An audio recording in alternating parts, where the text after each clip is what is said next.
Hello friends, कुल गुरु की कक्षा में आप सभी का स्वागत है। और आज हम लोग एक्सरसाइज 3.2 का क्वेश्चन नंबर 3 करने वाले हैं। सो क्वेश्चन को समझते हैं। सबसे पहले, on comparing the ratios A1/A2 and B1/B2 and C1/C2 find out whether the following pair of a linear equations are consistent और इनकंसिस्टेंट। हमें A1/A2, B1/B2 एंड C1/C2 के रेशियोज़ को कंपेयर करके ये बताना है कि ये जो इक्वेशन दिए गए हैं वो कंसिस्टेंट है या इनकंसिस्टेंट है। तो फ्रेंड्स, एक्सरसाइज शुरू होने से पहले ही मैंने एक इम्पॉर्टेंट कॉन्सेप्ट करके वीडियो बनाया था जिसमें मैंने सारी चीज़ें आपको बता दी थी। यहाँ पे कंसिस्टेंट का मतलब क्या होता है? किसी भी इक्वेशन का जब एक सोल्यूशन हो या इन्फिनाइटली मैनी सॉल्यूशंस हो, वो हमारे कंसिस्टेंट कहलाते हैं।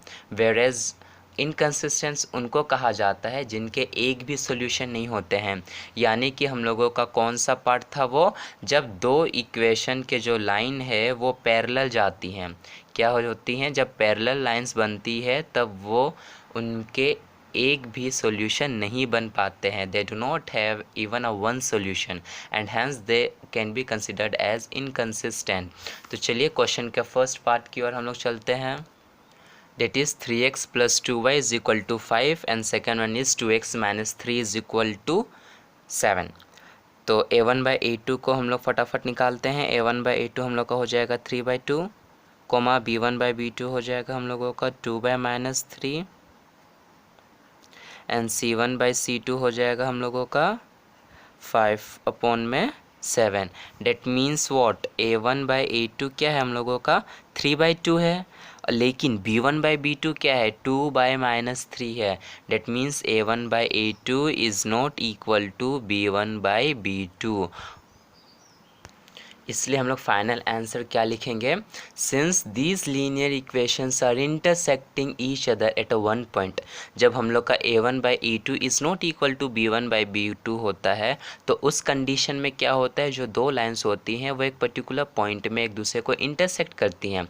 इसलिए यहाँ पे लिखा हुआ है कि intersecting each other at one point and thus have a one possible solution. अगर एक पर्टिकुलर पॉइंट में अगर दोनों लाइन इंटरसेक्ट कर रही हैं तो इनके कितने पॉसिबल सोल्यूशन बन रहे हैं? वन पॉसिबल सोल्यूशन बन रहा है। And therefore the pair of a linear equation is consistent. और इसी के कारण हम लोगों का ये pair of a linear equation क्या हो गया? कंसिस्टेंट हो गया।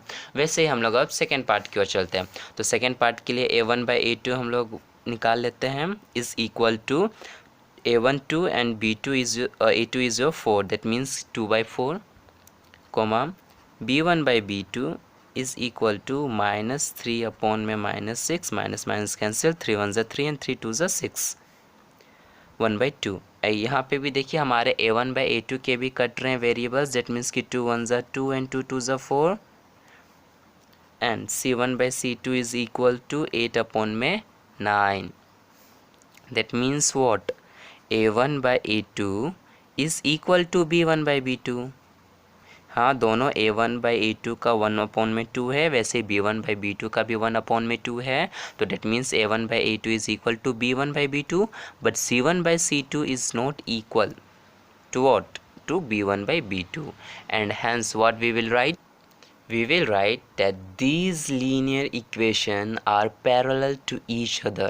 अगर हमारा A1/A2 is equal to B1/B2 है but B1/B2 is not equal to C1/C2 है, तो इस कंडीशन में हमें क्या मिलता है कि जो हमारी लाइन होती है वो हमेशा पैरेलल बनती है। अब जब लाइन पैरेलल्स बनेंगी तो डेफिनेटली उनके नो पॉसिबल सॉल्यूशंस होते हैं, एक भी सॉल्यूशन नहीं बन पाता है। And hence the pair of a linear equation, ये जो pair of a linear equation है वो हमारा कैसा होगा? इनकंसिस्टेंट होगा। चलिए अब थर्ड पार्ट की ओर चलते हैं।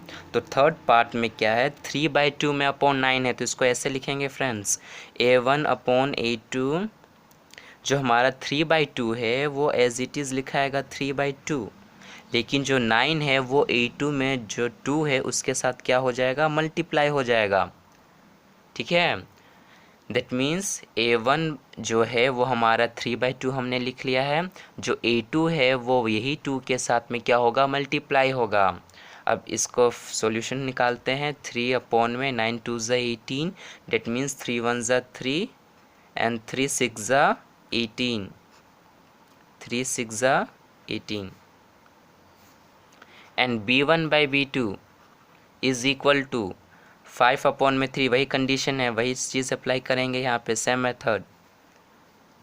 और जो -10 है वो B2 के साथ यहाँ पे क्या हो जाएगा, इंटू -10, डेट मीन्स 5/3 10 ज़ा -30, 5 1 ज़ा 5, 5 6 ज़ा 30, माइनस का साइन लगेगा।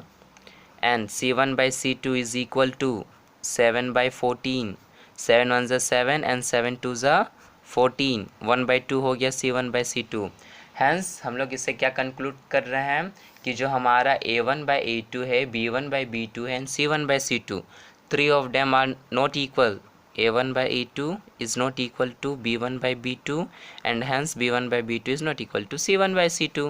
And what we will write? जो हम लोगों का फर्स्ट पार्ट का जो कंडीशन था वही हम लोग यहाँ पे भी लिखेंगे, क्योंकि A1/A2 is not equal to B1/B2, वहाँ पे यहाँ पे भी सेम वही कंडीशन आया है।